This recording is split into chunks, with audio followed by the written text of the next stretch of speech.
welcome to Hall County. We're excited to have you with us. If you are coming home to Hall County, welcome home. And if you are brand new to Hall County, welcome home. We're excited to have you with us, and we're excited to share some tips about climbing that first year wall, tips for teaching in Hall. So the very first thing we want to talk about is organizing your focus. You need to plan the heck out of everything. If you're a planner like me, you already have a planner. If you're not like me, you need a planner. Not that you have to write down every 5 seconds of what you do, but you do need to give yourself some sort of guideline to help you out. And to help you out the most, make use of those planning periods. They're there for planning. It's a secret, don't tell anyone. But use your planning periods for planning. It helps make things a lot smoother because if something comes up, you know where to go or where to go back. And I just wanted to say welcome as well. I'm very honored to be able to speak with you all. This is a big deal for those of you who are doing this for the very first time, and I'm just honored to be able to speak a few things to you.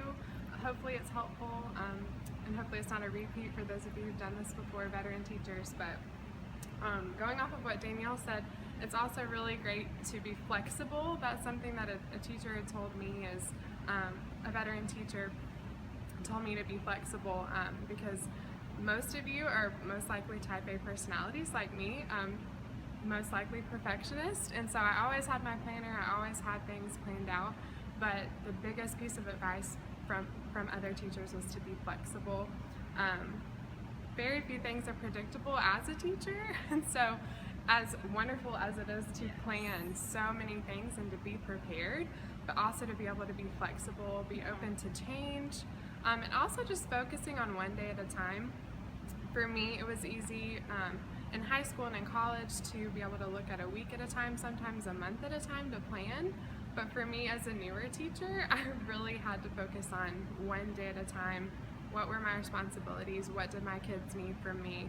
And I just seemed to do a lot better focusing on one day at a time, sometimes 1 minute at a time. Absolutely, because you never know how your kids are going to even respond. And with that in mind, you have to make sure that all the kids are responding. And so my goal for you guys is to make your classes interesting but relevant. And sometimes that's a very hard thing to do.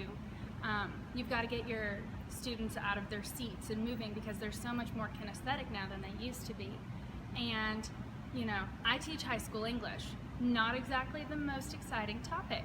Probably a lot of people's least favorite topics. But the kids want to do well, so you have to give them the ability to do well. And when we get to a session like,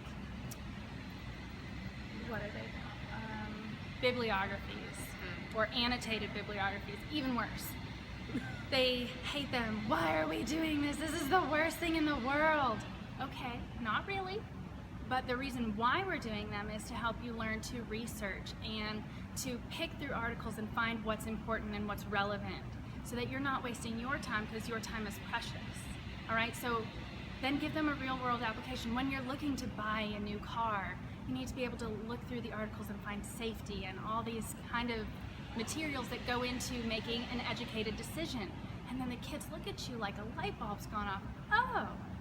And then you say you're welcome because they finally get it. So you're not just saying because I said so. Because I said so is a really stinky answer.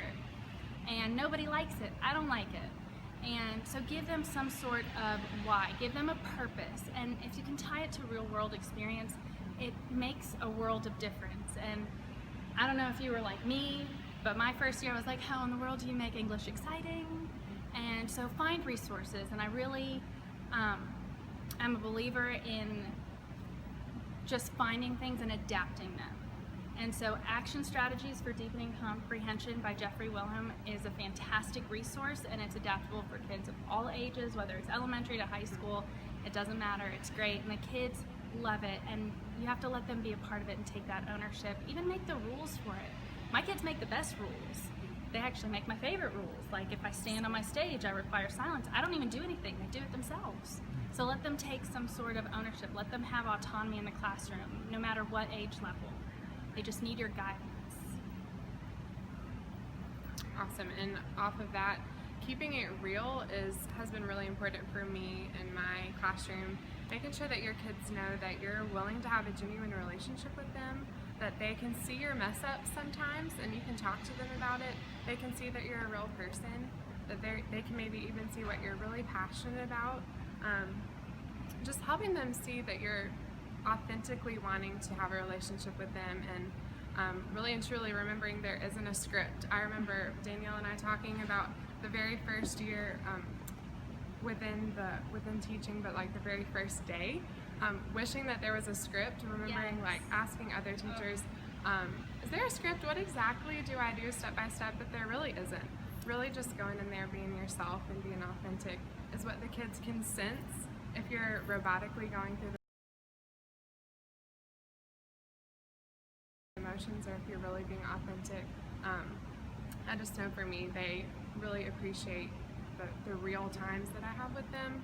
Maybe I woke up on the wrong side of the bed, and I tell them in the mornings, I'm having a rough morning this morning, anybody else? And they can really relate to that a whole lot better than trying to act like I have it all together, because I don't. And then also just having a teachable spirit with my coworkers, but also with them. My kids teach me so much, and telling them when they teach me, guys, y'all just taught me so many things. But being willing to ask for help, that was something really hard for me. Being willing to ask questions, not acting like I knew all the answers or again had it all together, but being able to ask those around me what they thought, to have people come in and observe me and get their feedback, and actually receiving it instead of being defensive. Just being open to other people helping me was really huge. Exactly. You have to be humble. You have to be ready to learn from your students and know you don't have all the answers, and they'll ask you for all the answers, and you have to be willing to say, you know what, I don't know, look it up and let me know. And you have to be ready to laugh at yourself. You will embarrass yourself at some point. I mean, I've spilled coffee on my pants, I've ripped my pants, I have fallen off my stage, I fell off my stool. You're gonna embarrass yourself, and the kids will look at you, Miss B, I totally saw that. It's a good thing you didn't have your phone, because that would be really embarrassing. And just move on. You accept it. You're gonna make mistakes, whether they're embarrassing ones like those, or you tell them the wrong thing, which you probably will at some point.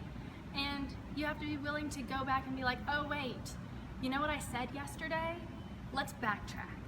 And let them know that you don't have all the answers, and that's okay. You don't want to put on this facade of fake. You don't want to be plastic with them, because they know that. And nobody likes to be around people who are perfect, because when you're perfect, you're totally inadequate. And you feel inadequate, and when your kids feel inadequate, they have no sense of accomplishment or confidence. And so you have to be real people with them, and they appreciate it. And even when you do make mistakes, isn't it great that tomorrow is a brand new day with no mistakes in it yet? It's my favorite quote, and I write it on the board for me and my students, because it's something that inspires us to do better tomorrow, because there is always a tomorrow. I was just going to say that adding to what Danielle was saying about mistakes, that's just the perfect model for your students to be able to see that if you're able to take ownership of your mistakes and use them as opportunities, they'll be a lot more likely to do so for themselves.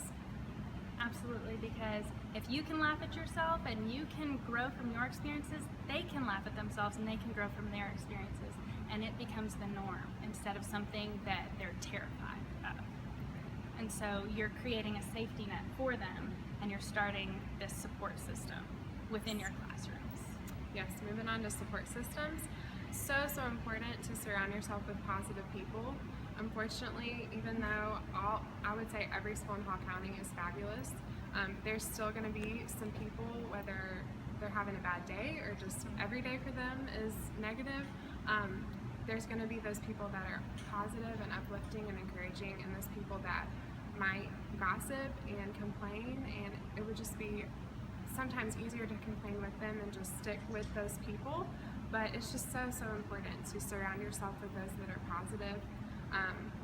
There is a difference to inventing and really having somebody that you can be true and real with, but also a difference in complaining about everything that happens. I just found in my own life that every time I complain, it turns my focus toward negativity, but every time that I can try to see the positive in it, it just helps me to push forward through the hard stuff. And that's totally true, because your fellow teachers are there for you. And a lot of us, you go home, your family doesn't understand what it's like being a teacher or all the ups and downs that come with it. So it's great to have that support system of other teachers. And you want to be that positive role, like Becca said. You want to be there for them. You have to lift up your fellow teachers, because as much as they're there for you, you have to be there for them. And if you have a co-teacher, you just hit the jackpot. I had a co-teacher last year. She's the most amazing person in the world. I even went to my principal, Scott, and I said, listen, I need her again. I want her again. We work so well together. She's amazing, because nobody understood what was going on in my classroom better than she did. And we were such a support system for each other. I always knew she had my back, and I always had hers.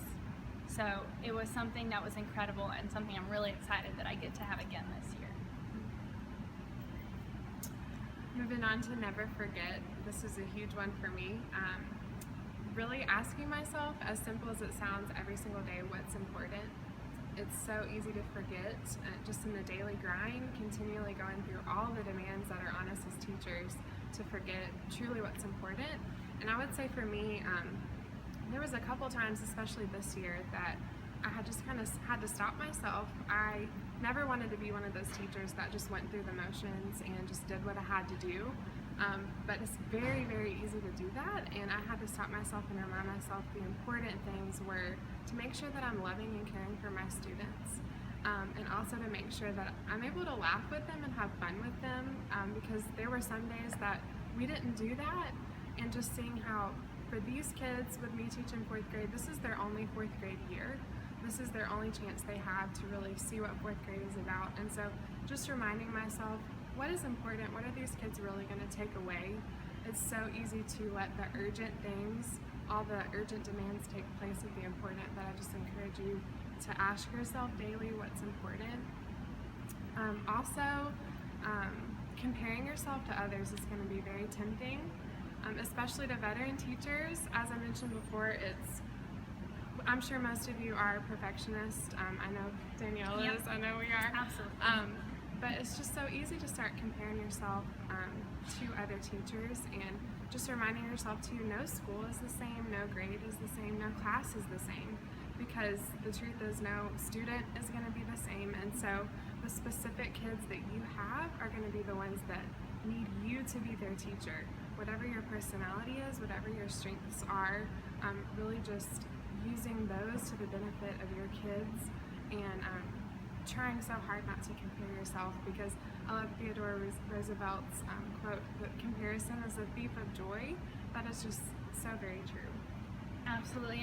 And if you are going back to a school that you were at before, and you're working with those teachers who were your teachers, which happened to me, it's so much more difficult to not compare yourself, because you look at those are the teachers who inspired you to do so much, and you think constantly, am I doing what they would do? Am I as good as they are? Am I helping the kids as much as they helped me? And that's a lot to put on yourself. The best thing you can do is be you and give your students everything that you have to give, because everything you have to give is all they need. They don't need anybody else. And just one other thing, just reminding myself that I need to give myself grace as much as I give my students grace. I would ask my principal often, how am I doing? What do I need to improve on? And she would always tell me that I'm doing far better than I think I am. So asking those people too to check and make sure, but making sure that, like Danielle said, that you're just giving the best that you can and not compare. Absolutely. So we have a couple words of wisdom to leave you with, and we hope you have a fantastic year. Yes. And these are actually ones that other veteran teachers have shared with me, but one is, you can always start over. I tell my kids this very often. Some days we would have to start over within the day, but I love the thing about starting a new day is that it's always a fresh start. So reminding them that you can always start over. And I had something similar. One of my teachers who helped me throughout this whole year, she's like, you can always start over. Things aren't going well, you have fall break. Things aren't going well, you've got Thanksgiving break, you have Christmas break, you have spring break, you have all these times where the kids get a break and you get a break and you get to start fresh. There's never an ending, because even when you're at the end of the year, you can always start new. with the beginning of the next year. Another thing that's very important is separating your work life and your home life, which if you don't will stress you out to an extent that you will never want to be at.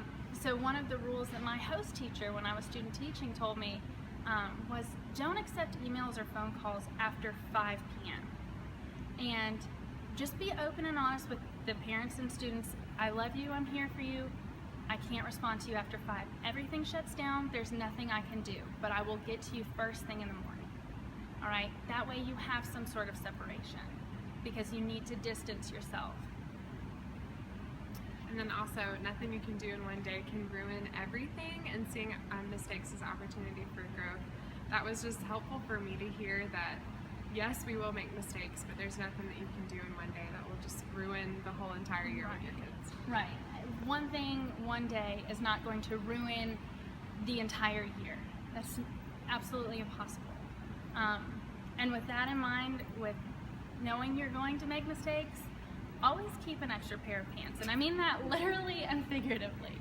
Literally, if you spill coffee on your pants and rip your pants like I did, you have a backup. But also, if things aren't going how they're supposed to be going in your classroom, have a backup. Be flexible, be ready to pull forward or pull back depending on what your classes need and what your students need individually, because every student's different. So always have some sort of backup, always have something that you can fall back on, rely on, even if that's another teacher.